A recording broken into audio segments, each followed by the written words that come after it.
আমার সব সময় গাড়ি পছন্দ করি আমি। সুন্দর সুন্দর গাড়ি, সুন্দর বাড়ি দেখতে আমার খুব ভালো লাগে। এটা আমার বাংলাদেশের ঢাকা সিটি। কত সুন্দর গাড়ি চলতেছে, বড় বড় বিল্ডিং।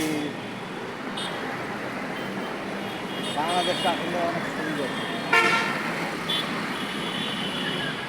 আর এই দেশের সুন্দর সুন্দর মানুষ।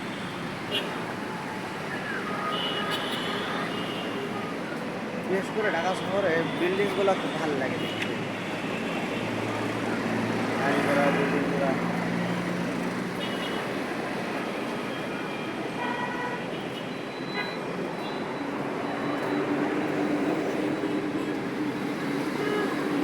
আগে তো ছোটো ছোটো গাড়ি ছিল ঢাকা শহরে, এখন কত উন্নত ঢাকা, মেলা উন্নত।